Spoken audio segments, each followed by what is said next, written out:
La vida de Platón fue relativamente accidentada. Nacido en una familia ilustre, demostró mucho talento desde una temprana juventud y todo parecía que iba a ser un poeta y un dramaturgo. Cuando a los 18 años de edad aproximadamente escuchó las primeras lecciones de Sócrates, que fue su maestro.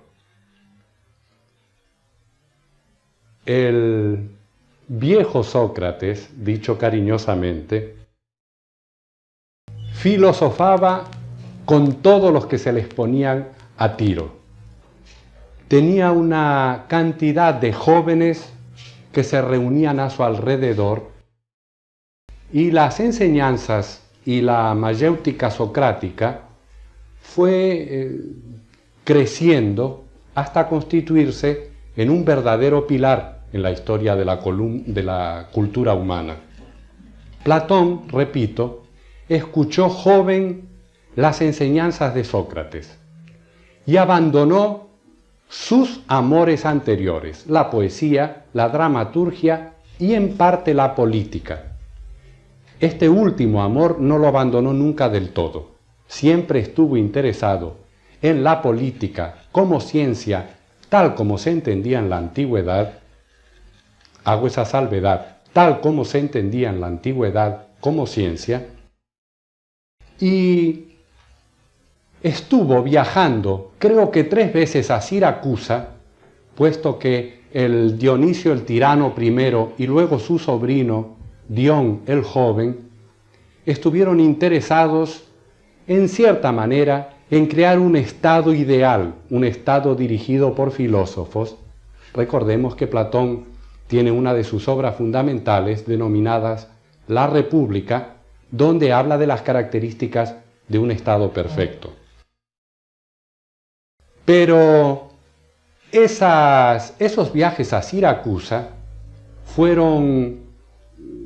tuvieron un fin más bien desastroso para el autor, tanto que una vez fue vendido como esclavo, porque Dionisio el tirano se fastidió con ciertos conceptos de libertad, de superioridad intelectual, etc., y por su característica de tirano no estuvo muy contento con las aplicaciones a la vida pública de la filosofía que Platón preconizaba. Como sea, él fue rescatado, se pagó un rescate por él y volvió a Atenas, volvió a viajar, viajó a Egipto, aunque no hay pruebas muy concluyentes, y se dice que en Egipto fue iniciado en los templos iniciáticos egipcios, además de su iniciación en Grecia. En la reunión anterior, más que un detalle imposible de hacer en una sola clase porque el mundo platónico es un universo omniabarcante, más que una exposición detallada de las enseñanzas platónicas, lo que procuramos hacer fue verlo en su luz de iniciado, no solamente de filósofo, sino de filósofo iniciado, como iniciado en las escuelas iniciáticas de su tiempo, en Éleusis y posiblemente en Egipto. Esto nos hace ver que algunos puntos de la filosofía platónica puedan parecer oscuros. Y cité la carta segunda justamente a Dionisio, donde le dice que las partes más profundas de la filosofía hay que estudiarlas, pero no confiarlas al papel. Él muestra el sigilo, el voto de secreto que hace todo iniciado, o que hacía todo iniciado a esos misterios de la antigüedad. Voto de secreto que se continúa haciendo en ciertas hermandades modernas, cuando el individuo de profano, cuando está de las puertas para afuera del templo, debe entrar al templo para convertirse en un neófito, para convertirse en el que va a recibir la iniciación.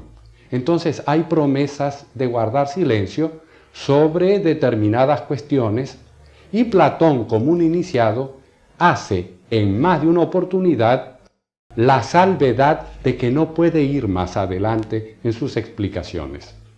Por otra parte, en los diálogos socráticos lo vamos a encontrar declarando que su experiencia del mundo suprasensible, que su experiencia del mundo de las ideas, era una experiencia directa vista por clarividencia, en un estado de arrobamiento o de éxtasis y fuera del cuerpo.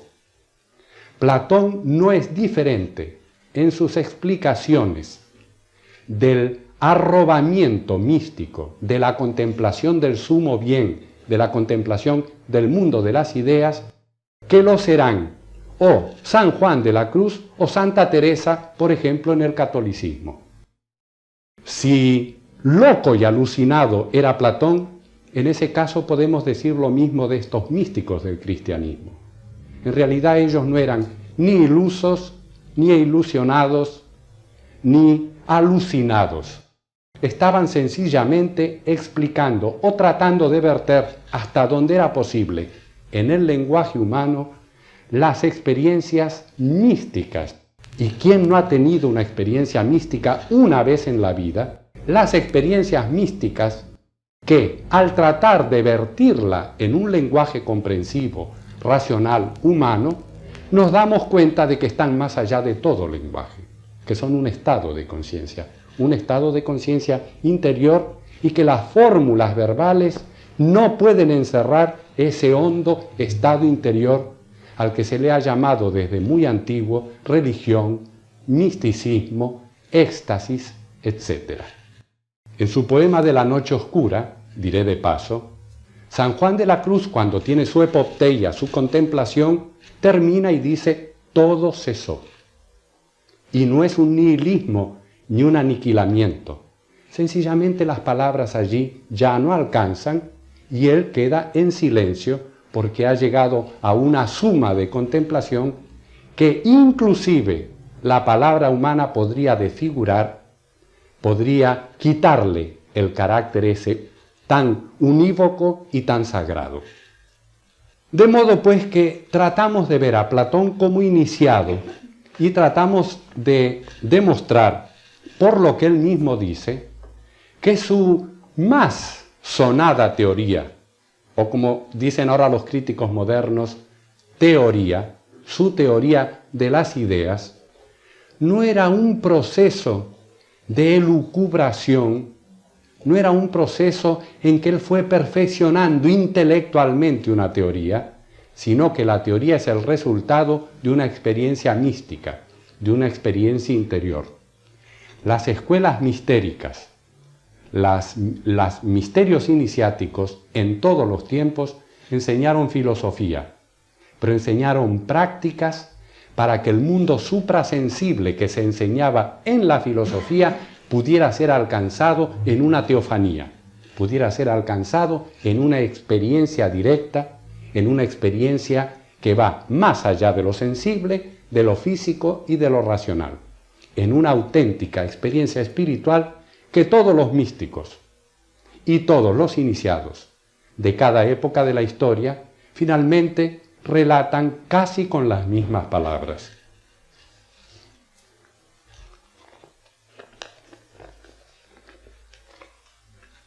De modo que conviene dejar aclarado, porque surgió una duda cuando terminamos la clase anterior, acerca de la incidencia de Sócrates en la filosofía platónica.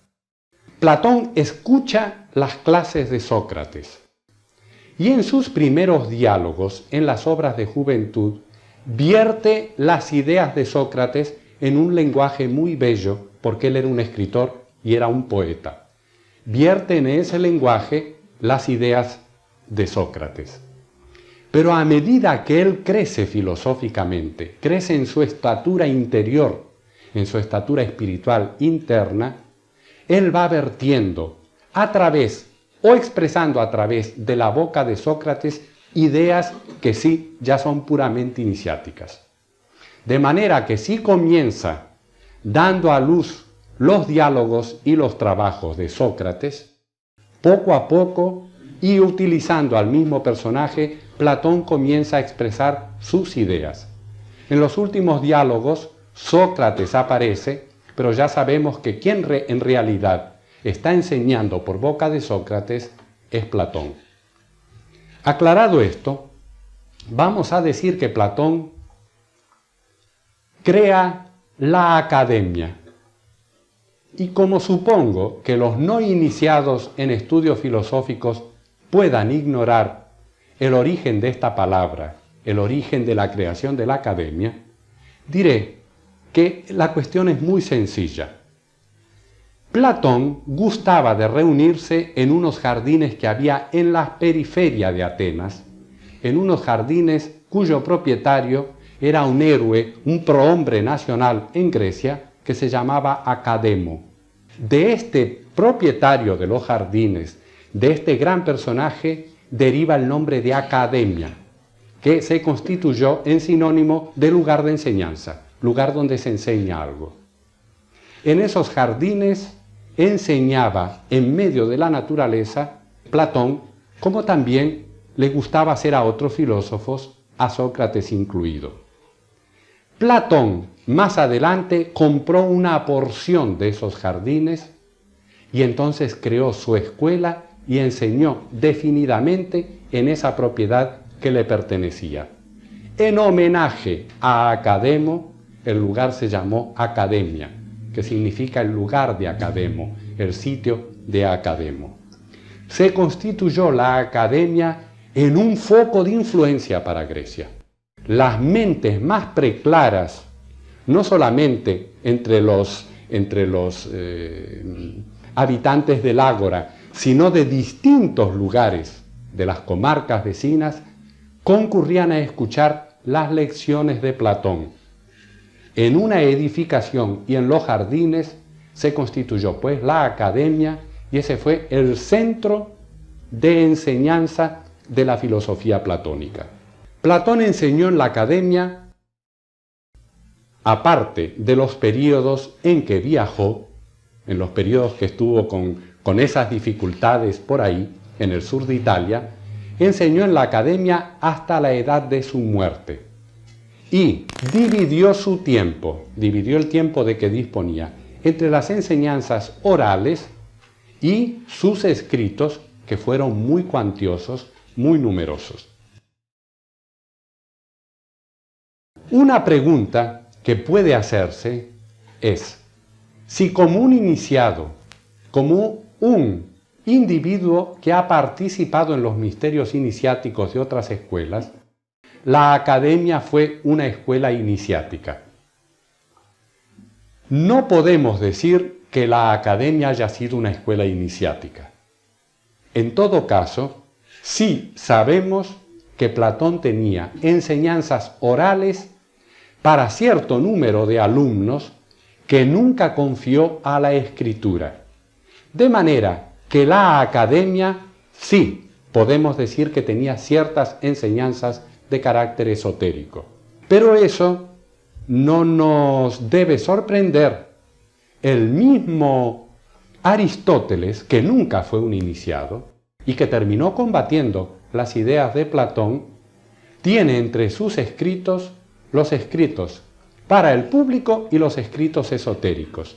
Y en el Liceo, porque así como Platón creó una academia, Aristóteles creó un liceo como un lugar de estudio, en el Liceo había ciertas lecciones que eran exclusivas para los que estaban iniciados en ese tipo de ciencia o en ese tipo de investigación.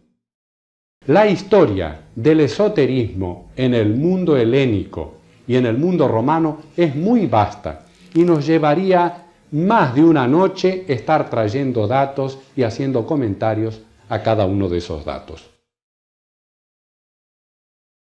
La academia creada por Platón tuvo una vida muy larga, pero no una vida netamente platónica.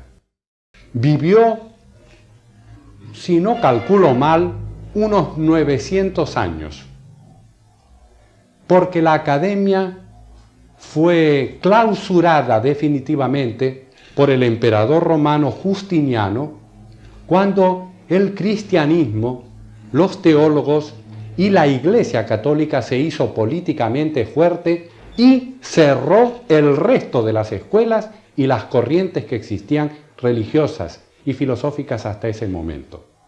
Esto es una parte de la historia en que vemos que se cierne una especie de manto de sectarismo o de dogmatismo que trajo como resultado toda la Edad Media, que trajo como resultado un apagamiento de la filosofía, de la investigación científica, metafísica, etc.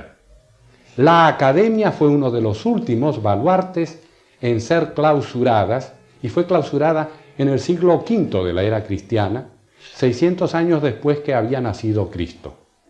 El cristianismo, diré de paso, de una escuela semi-esotérica perseguida pasó a ser una escuela perseguidora una vez que obtuvo el poder secular.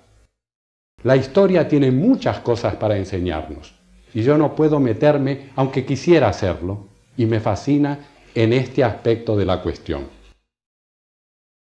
Algunas veces se ha dicho que la desgracia de un maestro, en el sentido de un maestro espiritual, son sus discípulos. Yo he citado a Giovanni Papini en su Vida de Cristo en más de una oportunidad, cuando él dice que la desgracia de Jesús fueron los apóstoles. Porque lo dice en este sentido. El instructor tiene la teofanía, contempla las verdades supremas y está establecido en el reino de la luz por derecho propio. Aquellos discípulos inmediatos a quienes enseña no tienen la misma categoría ni altura espiritual del maestro. Entonces, no pudiendo elevarse al mundo del maestro, tratan de traer la luz del mundo del maestro a su propia capacidad, que es más restringida. Y luego vienen los discípulos de los discípulos, que tampoco son tan capaces como los primeros discípulos, y la luz de la verdad, la primitiva enseñanza, la prístina pureza de la enseñanza va descendiendo de su propio mundo y va acomodándose a capacidades que, no pudiendo elevarse, no pudiendo hacer ese esfuerzo, traen la enseñanza y la rebajan a su propio nivel. Al cabo de unos siglos, nosotros no reconoceremos la enseñanza original. Tenemos que rastrear como eruditos, ir a las fuentes, y cuando vamos a las fuentes, como decía Max Müller, el cristianismo de Jesús no era el de los primeros padres de la Iglesia. El de los primeros padres de la Iglesia no era el de la Edad Media. Y el cristianismo de la Edad Media no es el cristianismo de la época moderna. ¿Por qué? Porque distintos hombres han pasado. Y con la academia ocurrió lo mismo. Ya en vida de Platón, algunos discípulos disintieron de sus enseñanzas. Aristóteles fue uno de ellos. Aristóteles, que era unos años menor que Platón, fundó su propia escuela y después de la muerte del que fue su maestro, él armó un tipo de enseñanza en la cual se hacía una crítica, y una crítica a veces muy severa, de las ideas platónicas. Se ha dicho que esa crítica de Aristóteles es más de los discípulos de Platón que de la propia enseñanza que él escuchó de los labios de su maestro. Como quiera que sea, ya en esa temprana época hubo una bifurcación de la enseñanza. Y la primera, lo que se llama la primera academia, vive hasta que Platón muere y dura con sus discípulos inmediatos, que son dos discípulos muy distinguidos. Uno era yerno o sobrino de Platón, se llamaba Espeusipo, el otro era Genócrates. Ambos son muy distinguidos pensadores, conocieron muy bien el pensamiento platónico y ciertos puntos de la doctrina que Platón dejó sin aclarar. Algunos críticos modernos dicen que Platón no pudo resolver esos problemas. En realidad, Platón no quiso hablar de lo que su voto iniciático le impedía hablar. No es que su mente privilegiada no podía resolver problemas tales como qué relación había entre el mundo de las primeras ideas y este mundo sensible, el mundo de la materia física densa. Platón conocía como todo iniciado muy bien la serie de emanaciones que hacen que la idea se convierta en una piedra, en un árbol, en el mar, en un animal, en el ser humano, etc. Eso es por densificación. En esa densificación intervienen jerarquías. Las ideas se van condensando y las ideas finalmente aparecen en su total multiplicidad, se multiplican de su propio seno hasta constituir el modelo de cada cosa distinta que existe. De la unidad del supremo bien hasta el mundo físico hay una serie de niveles y lo que está contenido en la unidad aparecerá posteriormente cada vez más diversificado a medida que nivel tras nivel la vida desciende y la forma se va haciendo más concreta, más densa.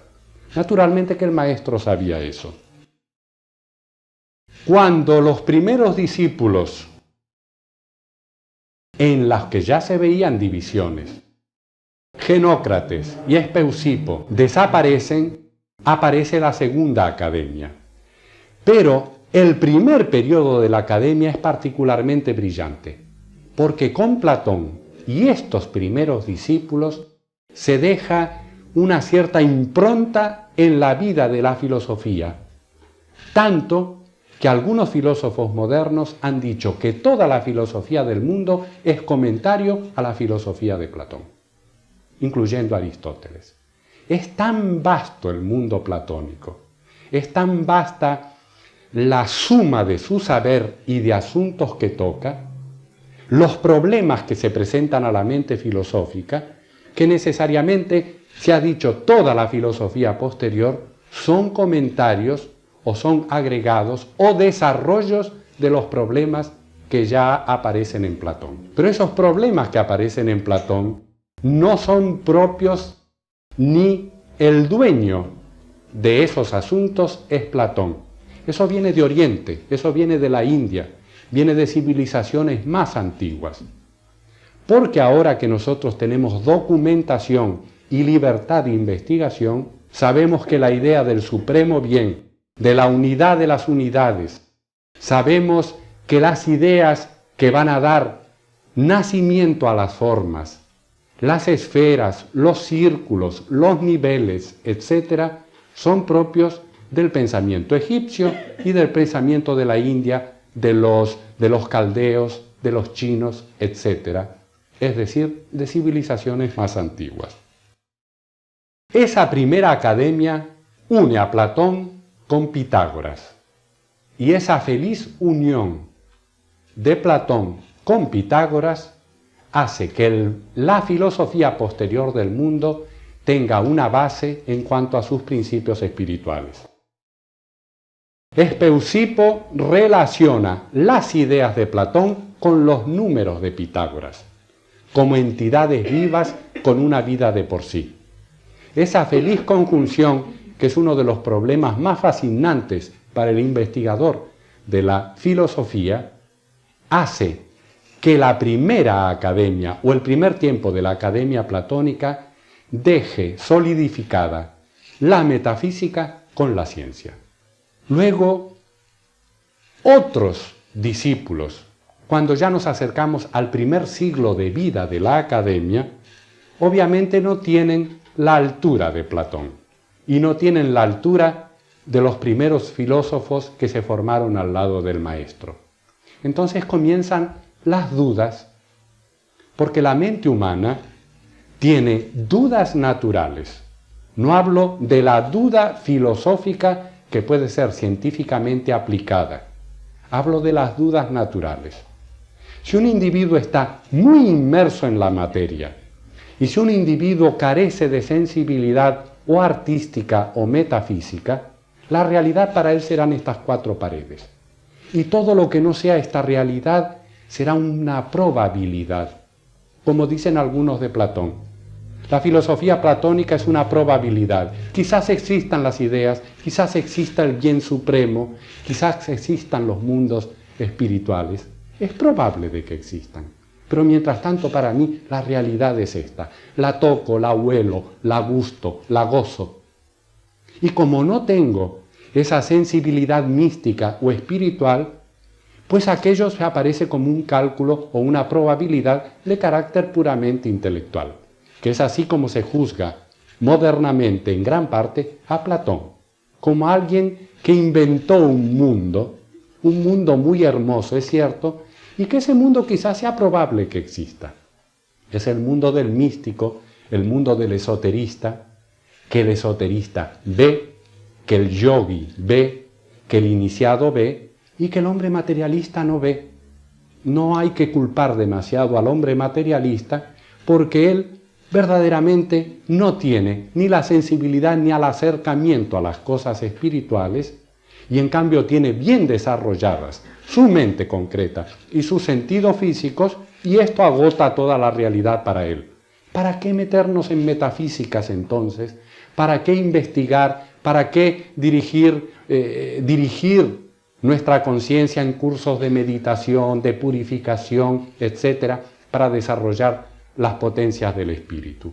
Quizás todo eso sea algo ilusorio, algo que en realidad no existe. Es la eterna dificultad entre el hombre que está inmerso o el alma que está inmersa en el mundo y no tiene sensibilidad para captar la vibración o el mensaje que viene de mundos sutiles, y aquel hombre que tiene sus ojos abiertos a esos mundos del espíritu. De modo que la academia platónica empezó a desarrollar corrientes que son muy conocidas en la historia de la filosofía. No me puedo referir a ellas. Esto no es un curso sobre filosofía griega, ni siquiera en detalle sobre la historia del platonismo a través de los tiempos.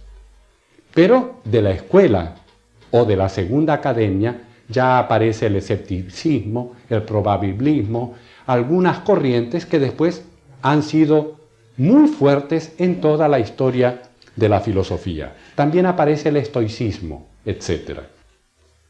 Lo que nos interesa es que el núcleo de la enseñanza pitagórica y platónica no se pierde, aunque se pierde en la academia. Lo toman otros filósofos, lo toman otras corrientes, lo toman otras escuelas. Un siglo antes del nacimiento de Jesús, había en el mundo helénico y en el mundo románico una gran cantidad de estas posturas, algunas puramente especulativas y filosóficas, pero había también gran número de escuelas de misterios, de escuelas iniciáticas, donde se había refugiado la filosofía espiritual, donde Platón todavía encontraba a aquellos que lo entendían y a aquellos que seguían una vida acorde con su filosofía. De modo que el platonismo no se perdió nunca.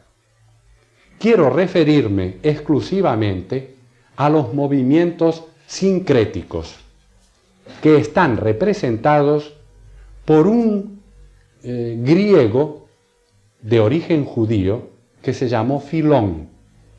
Filón se le llama en la historia en general y en la historia de la filosofía como Filón el judío o Filo judeo.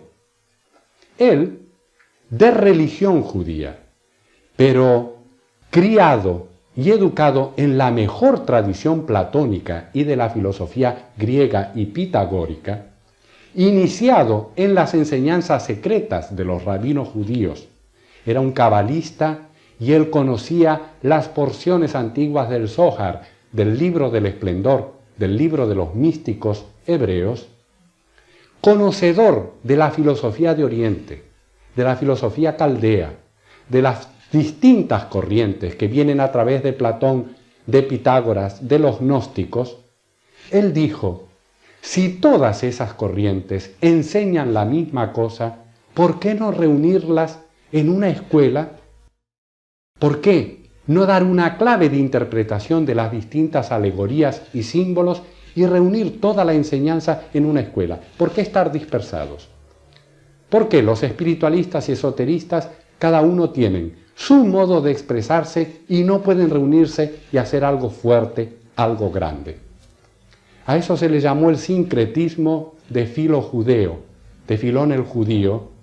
Y Filón el judío ha sido un pensador que influyó, o uno de los que más influyó, en los primeros padres de la Iglesia cristiana. Tampoco podemos detenernos demasiado en este asunto, porque quiero desembocar en el neoplatonismo, que sí es un asunto que está en el programa de esta noche.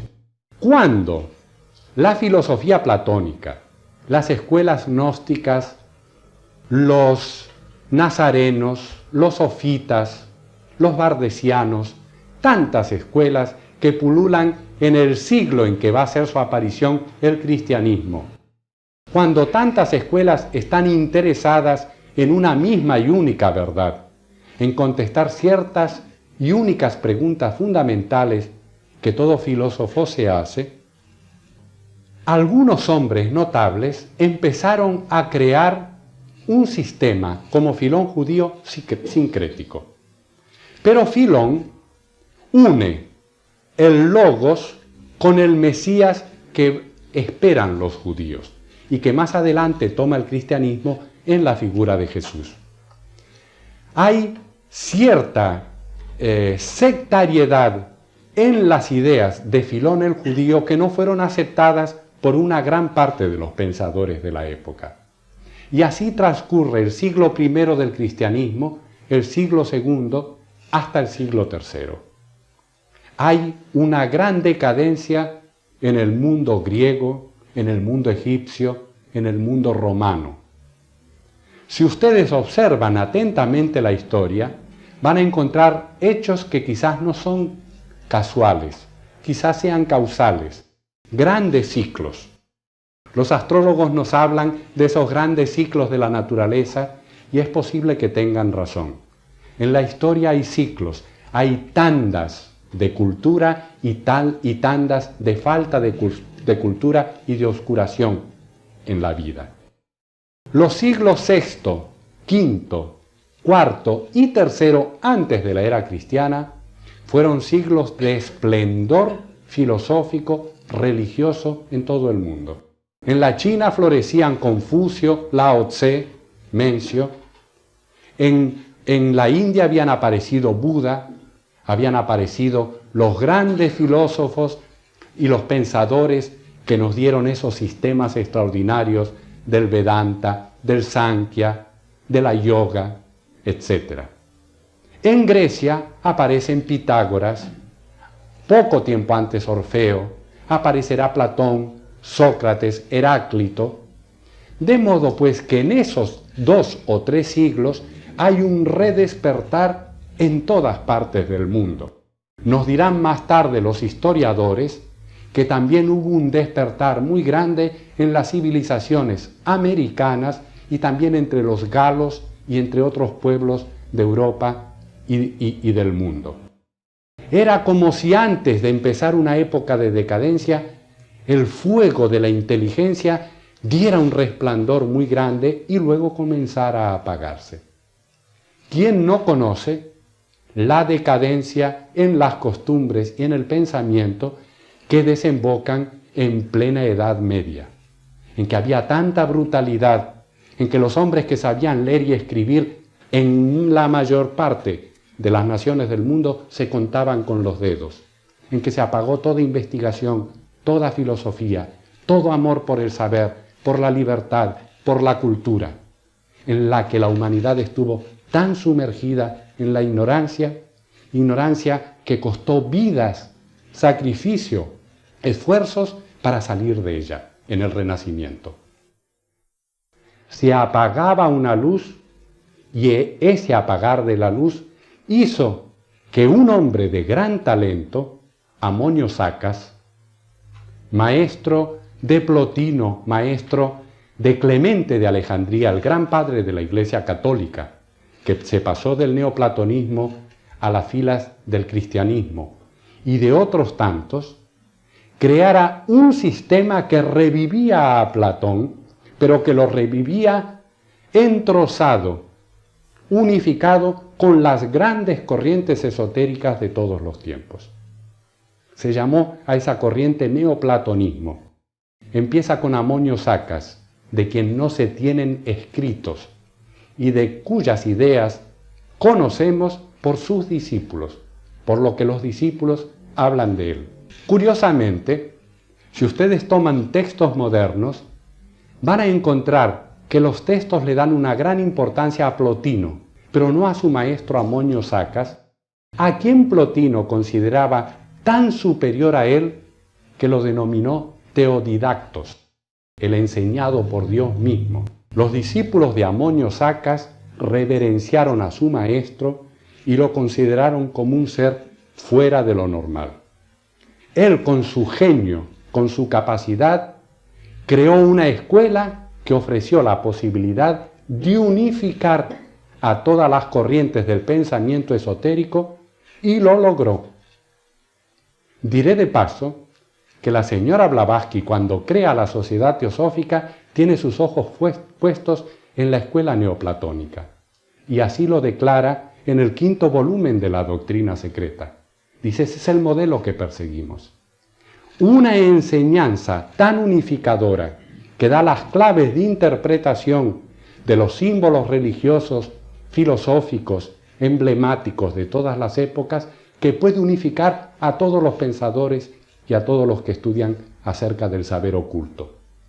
Que la Sociedad Teosófica lo haya logrado o no, no es una cuestión que está en debate en este momento, pero por lo pronto eso fue lo que se propuso, un movimiento en los tiempos modernos capaz de dar la clave de interpretación de los misterios iniciáticos de todas las épocas. Así como Amonio lo trató de hacerlo en Alejandría, la señora Blavatsky trató de hacerlo en el mundo moderno hace poco más de un siglo. Y con esto queda retratado el neoplatonismo. El platonismo tiene mucha preocupación no solo por una cosmología, cómo este universo, el visible y el invisible, llega a ser lo que es. También está muy preocupado por el lugar del alma humana en ese universo, siguiendo la trayectoria de todas las escuelas iniciáticas. El neoplatonismo se hace preguntas fundamentales. ¿Cuál es la verdadera naturaleza del fenómeno universal? Rasgando la forma. ¿Qué es lo que vemos más allá de la forma? ¿Qué podemos escudriñar del espíritu y de la vida que palpita a través de la forma? Por otro lado, ¿qué es el hombre? ¿Qué es el alma humana? ¿Y qué lugar ocupa en el drama universal? En ese gran escenario, en ese vasto escenario de la naturaleza, en el escenario en el que el alma deambula, en el que tiene que jugar un rol. ¿Cuál es ese rol? ¿Cuál es la naturaleza del actor? ¿Y cuál es la naturaleza del papel que debe jugar en ese drama de la evolución universal? Estos son problemas que se plantearon los neoplatónicos. Y ellos dijeron que desde el más lejano lugar de Oriente, en la más remota antigüedad, hasta ese momento en que ellos enseñaban sus lecciones, esas preguntas, esos problemas eran los problemas fundamentales de la vida. Y que el hombre, que no quería ser llamado animal, porque si no nos ocupamos de estas cosas, no nos diferenciamos mucho de los animales, bastante poco nos diferenciamos, a menos que hagamos trabajar el nu, la inteligencia espiritual, la inteligencia superior. Ellos se plantearon estos eternos problemas y ellos trataron de dar respuestas válidas a los investigadores.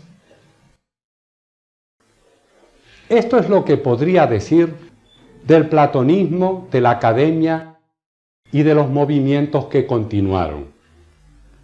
Quiero, para terminar este asunto del neoplatonismo, decir que el movimiento, aunque se cita como un movimiento en Alejandría, no se circunscribió a Alejandría. Los discípulos de Amonio Sacas y luego los de Plotino se expandieron por muchos lugares. El movimiento neoplatónico fue muy abarcante. Así como en la primera academia había una especie de neoplatonismo latente, cuando el neoplatonismo en el siglo III se expande, tiene una expansión muy amplia. Llegó a Siria, a Pérgamo en Italia se extendió en muchos lugares de la Grecia y del Imperio Romano.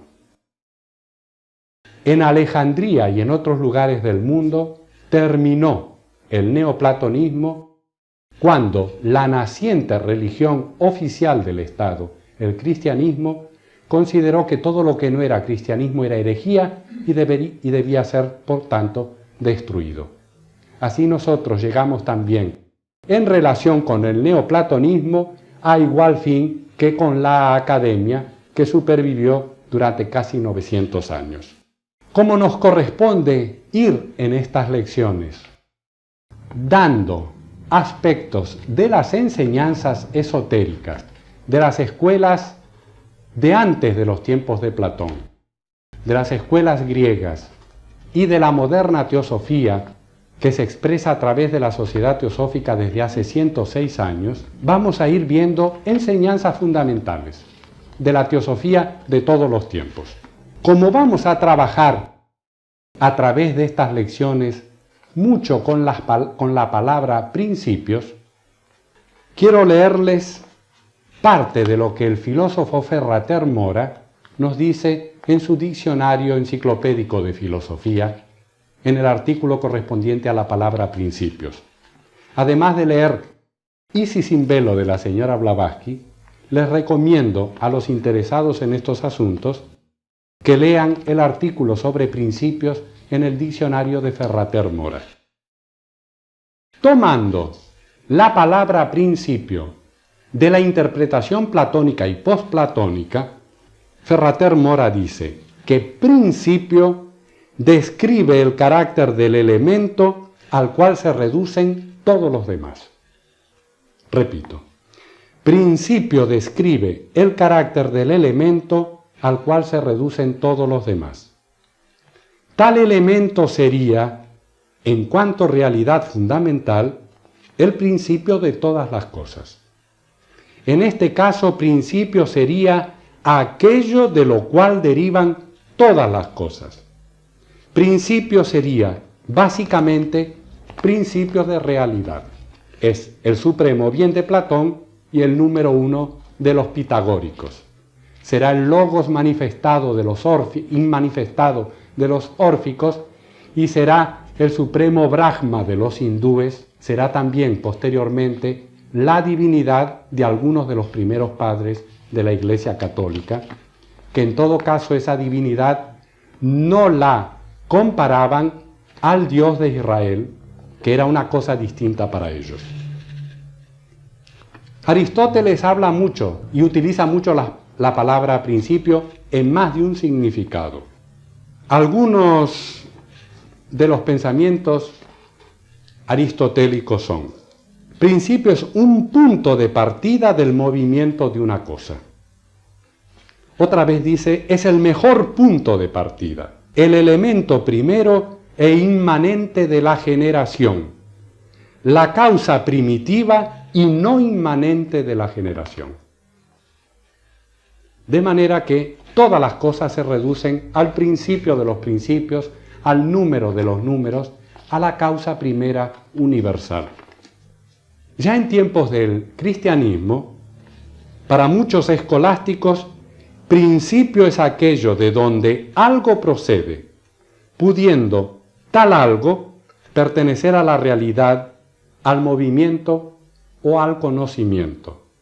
Por eso hay un principio del ser y un principio del conocer para los padres de la Iglesia, y esto es parte de la teología, también asunto de mucho interés, al que no nos podemos referir o entrar en detalles.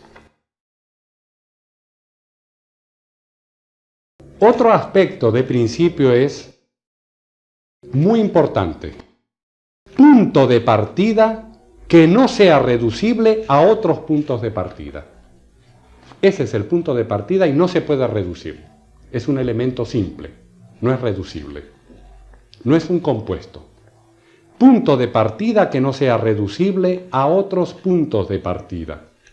Cuando menos a otros puntos de partida de la misma especie o pertenecientes al mismo orden. Ya tenemos para la palabra principio desde el punto de vista filosófico algunas acepciones. Una es que es la causa que no tiene causa. Otro es que puede haber otros principios derivados del primer principio, pero en todo caso, cada uno de estos principios en su propia esfera y naturaleza no puede ser reductible a otros. Vamos a tratar de explicar a lo largo de este curso este asunto. Solamente quiero llamarles la atención de ustedes sobre el uso de la palabra principio en los textos alegóricos, en los textos religiosos que tienen un carácter alegórico y que deben ser interpretados con una clave esotérica. En el Antiguo Testamento se dice que en el principio, etc. Pero los mejores rabinos iniciados no dirán que esa es una traducción mañosa y no adecuada del Génesis bíblico. Y ellos dicen que debe leerse principio creó las cosas. A través de principio fueron creadas las cosas. Ese principio no es el supremo bien, sino su agente creador. Entonces tenemos que recurrir a otro texto de carácter cabalístico como es el Evangelio de San Juan. Interpretado literalmente, el texto del Antiguo Testamento nos dirá que Dios es el creador de las cosas. Pero el Evangelio de San Juan dice otra cosa. Dice, en el principio era el Verbo, y el Verbo era con Dios, y el Verbo era Dios. Y por el Verbo, no por Dios, todas las cosas fueron hechas. Y sin Él, de lo que está hecho, nada fue hecho. Así pues que hay principios, o el principio supremo y los principios secundarios, que en su nivel crean cada una de las cosas existentes. Pero tenemos que seguir adelante. La doctrina de los principios tiene una relación muy estrecha con la doctrina de las emanaciones, que es una doctrina teosófica en todas las épocas de la enseñanza teosófica. En la más primitiva, en la del mundo griego y en las enseñanzas de la señora Blavatsky y de sus maestros. La doctrina de la emanación tiene, pues, que ver con la doctrina del principio y de los principios. Dice Ferrater Mora, quien sintetiza muy bien el concepto. En diversas doctrinas, y especialmente en el neoplatonismo, la emanación, observen ustedes, la emanación es el proceso en el cual lo superior produce lo inferior por su propia superabundancia, sin que el primero, lo superior, pierda nada en tal proceso, como ocurre metafóricamente en el acto de la difusión de la luz. Lo superior crea lo inmediato inferior, pero no se agota en ese acto de expansión de su propia vida. Hay superabundancia y lo absoluto no puede agotarse nunca, y el primer principio de los principios tampoco. Por eso vuelvo a leer. En diversas doctrinas y especialmente en el neoplatonismo, la emanación es el proceso en el cual lo superior produce lo inferior por su propia superabundancia, sin que el primero pierda nada en tal proceso, como ocurre metafóricamente en el acto de la difusión de la luz. La luz se expande pero no se agota. Y continúa Ferrater. Pero al mismo tiempo hay en el proceso de emanación un proceso de degradación, pues de lo superior a lo inferior existe la relación de lo perfecto a lo imperfecto, de lo existente a lo menos existente. La emanación, lo que ha sido emanado, es así distinta de la creación que produce algo de la nada. Voy a repetir. La emanación es así distinta de la creación que produce algo de la nada. En la emanación no se produce algo nuevo. hay una expansión de lo que ya existe. En la creación, de la nada, se crea algo. Nunca los filósofos aceptaron que de la nada se pudiera hacer algo, porque la nada es inexistente. Hay un plenum universal, no hay nada. Del plenum universal, las cosas surgen por emanación. La emanación es así distinta de la creación, que produce algo de la nada. En la emanación del principio supremo no hay, en cambio, creación de la nada, sino autodespliegue sin pérdida del ser que se manifiesta. La emanación tiende, como dice Plotino, a identificarse con el ser del cual emana, con su modelo más bien que con su creador. Por eso lo inferior busca el modelo de lo superior. Y cada emanación, cada aeón, cada expresión de esa vida busca lo superior. Por eso el niño deifica al Padre.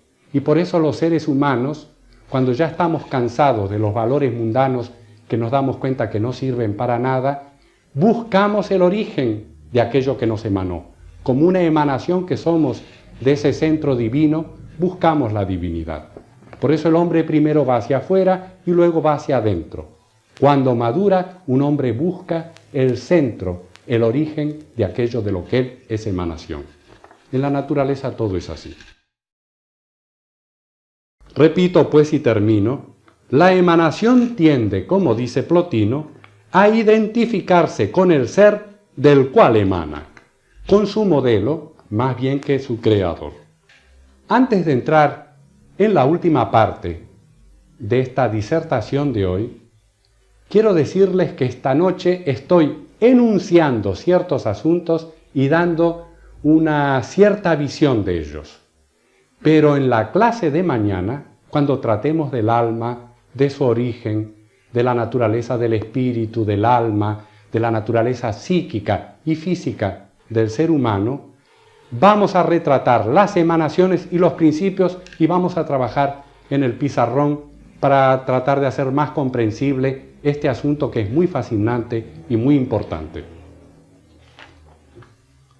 Como resultado de toda esta cantidad de escuelas que buscaban el conocimiento esotérico, buscaban el conocimiento de los primeros principios, y cada una de ellas tenía su propia nomenclatura, sus propios símbolos, su propia enseñanza alegórica. Como resultado de todo ello, aparecen antes de la era cristiana y en los primeros siglos de la era cristiana distintos documentos que condensan esa enseñanza.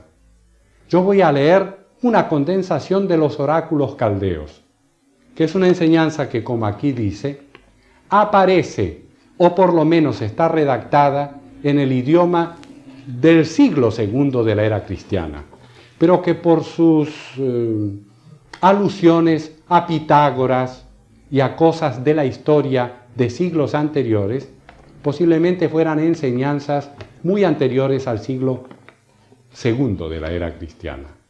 En aquellos tiempos la enseñanza iba de labios a oído, no se escribían ciertas cosas. Por eso cuando los Vedas, por eso cuando ciertas escrituras o documentos aparecen estampados en un pergamino, ese documento aparece estampado en tal momento, pero la enseñanza es mucho más antigua. Esto nos ocurre con gran parte de la documentación de carácter esotérico. Los oráculos caldeos tuvieron influencia en todo el mundo de la antigüedad y en los padres de la Iglesia inclusive. Más adelante, cuando hablemos de la Trinidad, de las teogonías y de la Trinidad cristiana, vamos a ver cómo todas estas enseñanzas penetran a través de los gnósticos, los neoplatónicos y los cabalistas judíos en el corazón mismo de los primeros padres de la Iglesia, y cómo luego vamos a tener dogmas como el de la Trinidad, el del Verbo que se hace carne, el de la Inmaculada Concepción, que son enseñanzas anteriores al cristianismo, enseñadas en Egipto, en la India, en Grecia y en la Caldea. Los oráculos caldeos procedentes del siglo II después de Jesucristo forman un poema en el cual se mezclan con motivos órficos, platónicos, pitagóricos, gnósticos y aún estoicos todos los temas antes señalados, nos dice Ferrater Mora. Descripción del universo como formado por círculos concéntricos. Ya demostramos en la noche anterior cómo Pitágoras enseñaba el sistema heliocéntrico y la esferidad del universo. No eran enseñanzas de Copérnico, que justamente como neopitagórico recoge las enseñanzas de la antigüedad. Descripción del universo como formado por círculos concéntricos, del alma como ser descendente y ascendente, de la materia como prisión y mancha, de los astros como divinidades a las cuales incorpora el alma, que después de las purificaciones regresa a su patria originaria. Estas son la base o ciertas bases de la enseñanza esotérica. Un estudiante de teosofía moderna reconoce muy bien todo esto. Descripción del universo como formado por círculos concéntricos. Tenemos acá los globos, las cadenas y las rondas de la moderna teosofía. Del alma como ser descendente y ascendente. El alma que pasa a través de las distintas esferas hasta caer en la generación, en la materia, para adquirir y desarrollar la totalidad de sus potencias, ya habiendo llegado al ciclo de inmersión máximo. Los gnósticos dirán: Cristo está muerto y enterrado, y asciende nuevamente desde el lugar de su enterramiento hacia las regiones del Padre, hacia las regiones de la luz. En este caso, Cristo está significando a toda alma humana que pasa por el proceso evolutivo y por el proceso iniciático. De la materia como prisión y mancha. La materia como aquello que es capaz de onnubilar, oscurecer y encerrar y servir de prisión al espíritu, que se encuentra muy contento en un momento con los goces de la materia, pero cuando llega a la madurez de su existencia, encuentra que la materia es una prisión. Creo que nadie ha descrito mejor que eso que los místicos del cristianismo. Estos ojos, dice, que son las ventanas por las que el alma mira estando presa en el interior, nos dirá una poetisa cristiana. Bueno, los astros, las divinidades y el regreso a la patria originaria. Muchas de las concepciones que se desarrollaron en los sistemas gnósticos, nostalgias, arrepentimientos, caída, regreso, retorno al hogar, el hijo pródigo, etc., y que fueron combatidas por Plotino, dice Ferrater, pero no es cierto, se hallan expresadas en los oráculos caldeos. Estos presentaban a Pitágoras como el ejemplo máximo del sabio, de hecho, el sabio Dios, por lo cual puede relacionarse la doctrina expresada en los oráculos, surgida probablemente antes de la fecha que se atribuye a los mismos, con la expansión de la llamada religión de misterio neopitagórica, que tuvo una basílica en Roma en la época del emperador Claudio. Efectivamente, las distintas escuelas de misterio, esto es histórico, tuvieron sus basílicas y sus templos en la Roma de los primeros siglos y aún de antes de la era cristiana. Con este panorama, nosotros vamos a dar fin a la clase de hoy. Más bien, más que de enseñanza en sí misma, ha sido una clase de presentación de problemas históricos y filosóficos.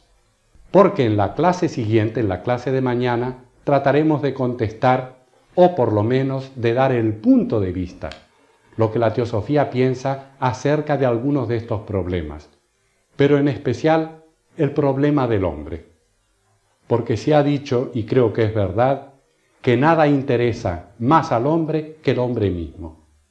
Nada nos interesa y nos toca más de cerca que nuestra mismidad, nuestro propio ser, y contestar a preguntas fundamentales: ¿quiénes somos y para qué estamos aquí? ¿De dónde venimos y a dónde vamos?